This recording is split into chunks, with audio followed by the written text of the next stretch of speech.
Further chilled to cold peace between Egypt and Israel. Tensions run high after Egyptian protesters stormed the Israeli embassy building in Cairo. With 3 dead, dozens arrested and about 1,000 injured, what does the future hold for peace between Israel and its biggest Arab neighbour? This is Inside Story.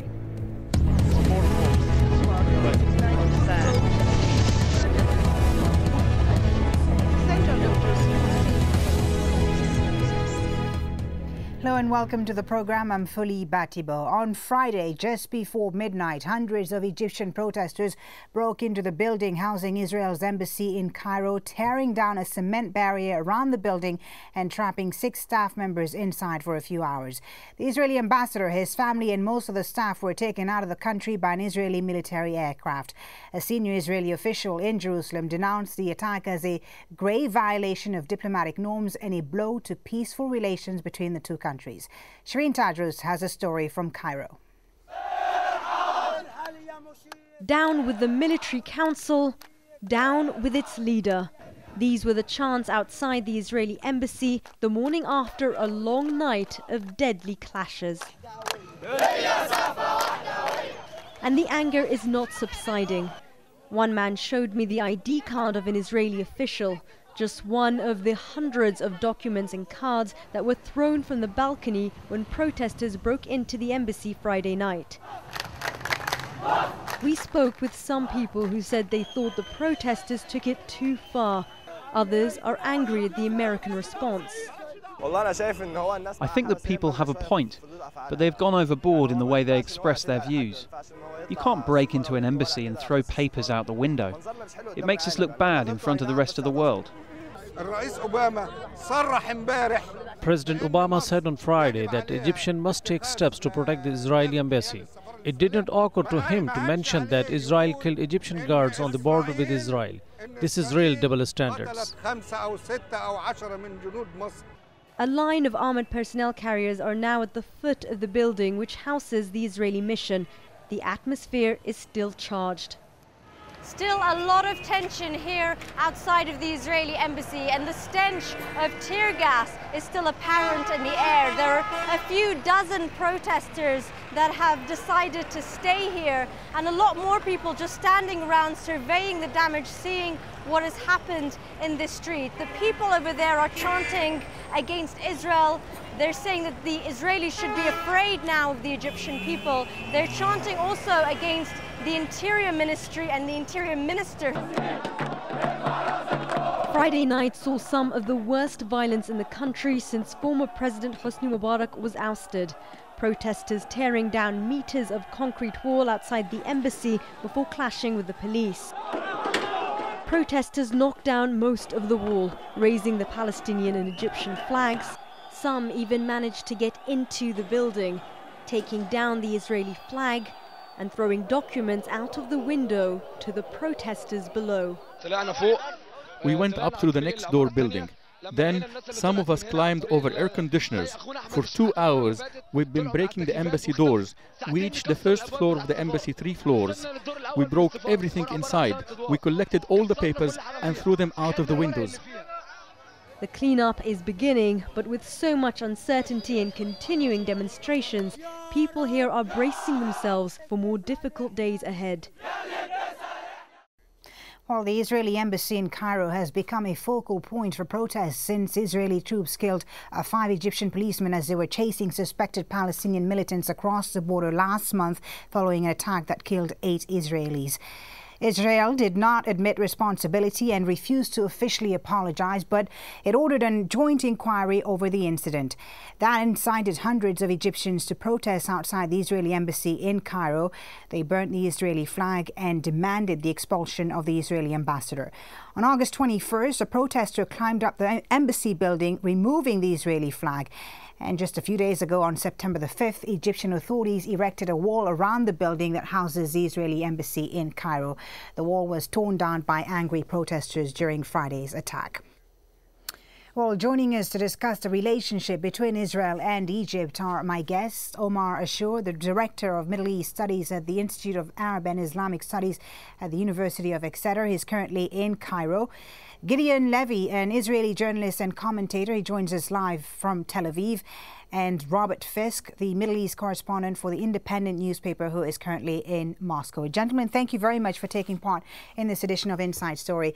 Omar Ashour, if I may start with you. Now, the situation on Friday went from peaceful demonstrations against the government to anger against Israel.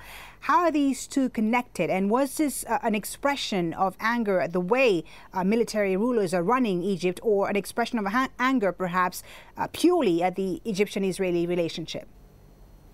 I think both. The level of frustration was quite high because of the slow pace of change in Egypt, or what's perceived by the protesters as the slow pace of change. The performance of the Supreme Council for the Armed Forces, the SCAF, was highly controversial and leading again to frustrations on both the domestic front and the foreign or the external front. You have here still civilians being tried militarily. You have a very dubious relationship between the executive and the judicial. You have a very frustrating government that does not really have a clear mandate, and definitely the decision making is not theirs. And you have on the ground, you have frustrating economic conditions, very quite but how does the relationship? And then comes the. Sorry to interrupt you, but how does the relationship with Israel? Yes, I was going to ask you that. How does the relationship with Israel play into all of this?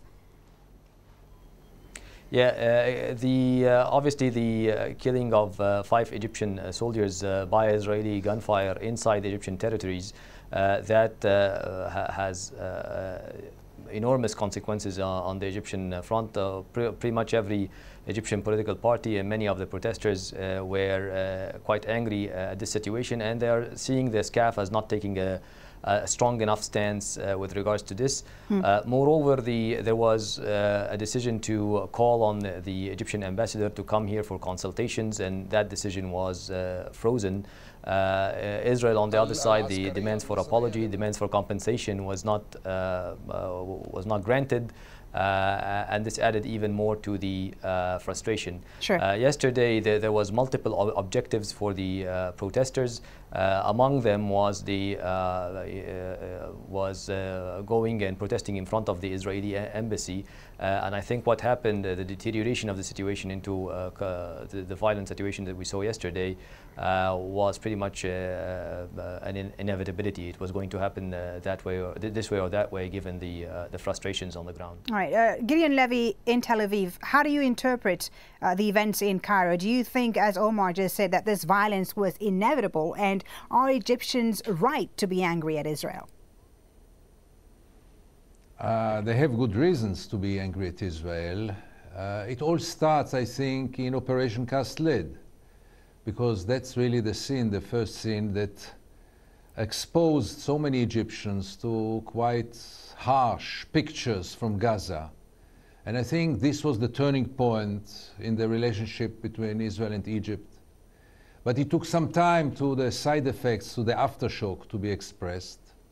Then came now this inevitable and unnecessary dispute, crisis with Turkey, which has affected Egypt, because when Egypt sees Turkey almost cutting all the diplomatic relations with Israel, Egypt cannot stay aside. When the Egyptians see the Turkish Prime Minister condemning Israel one day after the other, the Egyptian people who has now a say in this new Egypt, the Egyptians cannot remain indifferent and leave it only to the Turks. Right. So we had here a domino effect. I was just going to ask you, Gideon, had the Israeli government apologized for the deaths of these 5 border guards in Egypt, would that have made a difference? Could the situation have been avoided if Prime Minister Netanyahu had apologized? I'm not sure. I mean, an apology could have served a different atmosphere, could have created a more positive atmosphere. But I'm not sure it's only about the 5 soldiers. I mean, it was very regrettable. It should have been apologized, no doubt, for people like me, like the Avi Marmara should have been apologized. But it's not only about the 5 soldiers. It's something much deeper. It is really the fact that the Egyptian people sees the endless Israeli occupation going on, doesn't see any political progress, and they feel solidarity, especially in this new Egypt. There are also national frustrations which are directed toward Israel. This must be said as well. And above all, when you see no hope for any improvement, when you see a right-wing nationalist government in Israel who doesn't offer anything to the Palestinians, it comes to the streets, and the streets had said this word yesterday in a very violent way. All right. That's the story. Let me bring in Robert Fisk in Moscow. Robert, I saw you there nodding in agreement to what Gideon was saying. One interesting point is that certainly Turkey's more robust attitude towards Israel over the Mavi Marmara incident may have further fueled the anger in Egypt. Do you think this is bringing relations between Egypt and Israel today, what we've seen in Cairo? Is this bringing relations to a crisis point now? Well, first of all, I always nod in agreement when Gideon Levy speaks. And I think I'll quote something he said in a previous program of yours, which was very wise. He said, instead of supporting Mubarak when it was obvious this revolution was going to work, afterwards, Israel should have welcomed the new Egyptian democracy and said, Mabruk ya Masr. This is what Gideon actually said, congratulations, Egypt. And he was right, it should have done. And it's totally misunderstood what the new Egypt means. But I think there's something else you've got to remember. Most Egyptians I've met up and down the country, ever since the original peace agreement at Camp David between Menachem Begin and President Sadat, were against this peace agreement. You'll remember that when Sadat went to Jerusalem originally, his idea was that by making peace, the next step would be a Palestinian state, end of occupation of the 67 territories, the occupied Palestinian territories, and that never happened. And I think most Egyptians, as the years have gone on, over the decades, and I've been up and down Egypt, been traveling there for 35 years, they've come to the conclusion that this was a peace that was forced upon them, a peace that at the end of the day did not bring relief to the Arab peoples around Israel. They feel it was an American-Israeli imposition. And of course, in the past, when Mubarak was there, the Israelis and of course the Saudis were desperate to keep in place, even when the January-February revolution began, he in the past could always be relied upon to smother the Cairo with Mohabbarat, intelligence services, soldiers, policemen, thugs with iron bars, and he could put a stop to this, but that's gone. And I think that you know, most countries, Turkey in particular, has realized these huge changes, the Arab awakening, as Al Jazeera keeps calling it, quite rightly, and the revolutions that are going on. And Israel's been very slow. I'm talking about Israel, the government, not the people. But Israel as a government has been lamentably slow in understanding what this means and what it means to them. Omar, sure. I certainly see a point there that Robert Fisk is making, is that there is certainly a big gap between the attitude of Egyptian people towards relations with Israel and that of the Egyptian government towards Israel. The peace treaty, as he mentioned, that was signed more than 30 years ago, was, it seems signed between two governments. The Israeli government and the Egyptian government. So how much support is there today among the Egyptian population for what happened at the Israeli embassy in Cairo last night? I think it is quite controversial because whereas the protesters, have the right to be angry, and probably the overwhelming majority of the Egyptian people are angry at what happened, whether in Sinai, but they don't see attacking the embassy as a solution for this. And also they don't see, obviously, an escalation with Israel, deteriorating the situation into an armed conflict as a solution as well. So I think there was a bit of criticism to what happened, because also the Israeli embassy was not the only place that was attacked yesterday. That includes the Interior Ministry, right? Directorate, and there's been a suggestion made, Omar, that the Egyptian authorities could have done more to prevent the storming of the embassy in Cairo. And some are even suggesting that this was perhaps a way for them to say, this is, as you see what's happening here, this means that we need to extend our rule here in Egypt, and and justify basically them remaining in power, them reinstating the state of emergency in Egypt. What do you say to that?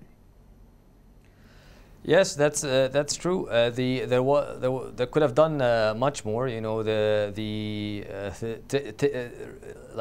protesters were banging on this wall that was built to protect the embassy, between quotations. Well, I don't see how it was going to protect it. But it took a whole day, and then after that the climbing, and there was no interference at all from either the military police or, I'm not saying interference by cracking down on the protesters, but just by trying to intervene to stop this or delay this. All right, Gideon Levy, Israel has described the storming of its embassy as a blow to Egyptian-Israeli relations. What further action, what further response can we expect from the Netanyahu cabinet to what happened on Friday night?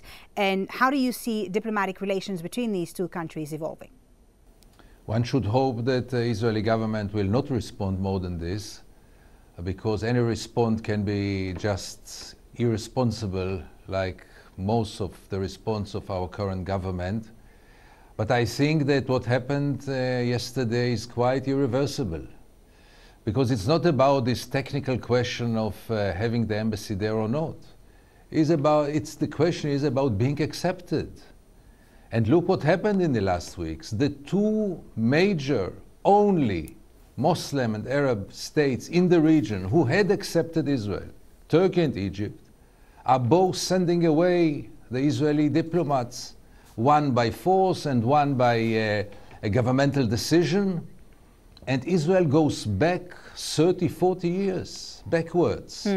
And its acceptance in the region is going back 30, 40 years backwards. This is very, very frightening, and should have frightened any Israeli who still believes that the national honor, national dignity of not apologizing is worth all this. But we are really playing with fire, and unfortunately we have pyromans in our government. Right. Robert Fisk, as Gideon said there, some are certainly worrying for the Israeli cabinet that all around them the situation seems to be getting increasingly troublesome, you know, with Turkey breaking ties as well. You know, is the current Israeli government causing more damage to long-term Israeli relations with its Arab neighbors? Well, you see, one of the problems with the Israeli government and with all Israeli governments is that they try to solve problems too often by shooting too much, whether it be Lebanon, which has always been a disaster militarily for Israel, whether it be Turkey. There must be an awful lot of Israelis who deeply do regret and would like to apologize for what happened to that convoy to Gaza and the killing of the 9 Turks. There must be a few Israelis who must see that shooting dead Egyptian policemen, however mistakenly, is not a good idea. But it always seems to me, because I live much of the time in Lebanon, not Moscow, that you know, too often the Israelis react too quickly instead of understanding what's really happening. And I imagine before he was flown out of the country, the Israeli ambassador in Cairo probably had a pretty good idea of what Egyptians were thinking. He certainly should have been telling his foreign ministry in Israel this. And I think that all along, as Gideon said, the Israelis have just misstepped every way along the journey to maintaining, let alone improving, any kind of diplomatic relations. Israelis in authority must know how unpopular that peace treaty is in Egypt, as indeed they should know how unpopular the Israeli Jordanian police, which was how unpopular that was. And I remember the complaints about that began the day after Clinton addressed the Jordanian parliament and talked about yesterday's men. Okay, well, let's take a look at the U.S. response, because I do want to talk about the U.S. role in this relationship. Israeli Prime Minister Benjamin Netanyahu briefed U.S. President Barack Obama overnight on the embassy attack in Cairo, while Defense Minister Ehud Barak urged his U.S. counterpart to pressure Egyptian authorities to protect the Israeli embassy. In a statement, the U.S. President has called on Egypt to honor its international obligations and protect the embassy of Israel. He expressed great concern about the situation at the embassy and the security of Israelis serving there. So, Omar Ashur, how are Egypt's military rulers going to take this U.S. reaction? You know, is this going to discourage them perhaps to call for further actions against Israel in regards to the 5 soldiers killed? I think there are deep worries here about the reaction of the SCAF, because we know the SCAF is very sensitive to the U.S. stances, and there was expectations of declaring martial law. Some of the so-called pro-SCAF thinkers were calling yesterday for declaring martial law and so on.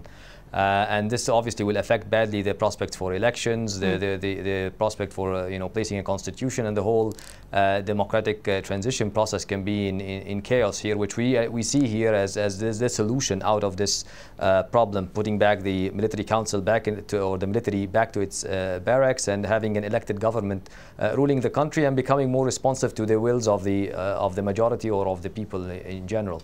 So this situation is not really heading towards that hope of Egyptians, and I think the other problem is that we may see a severe crackdown in the coming few days. Okay. In reaction to what happened yesterday. Well, Gideon Levy, Israel is also facing major confrontation at the United Nations, I should say, United Nations later this month, when the Palestinians seek to declare statehood. Is this latest escalation, in your opinion, likely to affect Israel's position, not at the UN Security Council, because the United States has said they would veto any resolution calling for Palestinian statehood, but at the UN General Assembly? I'm not sure that directly, because anyhow the situation is, from the point of view of the official Israel, almost a lost case. I mean, a big, vast majority of the states in the world had declared already that they are going to support this resolution. Would Israel be more clever? It would have supported it as well. I mean, we have a prime minister who speaks about the two-state solution, doesn't he? But this is not the case, unfortunately. And you know, in Israel, we were all expecting the end of September to be the time of the big tsunami.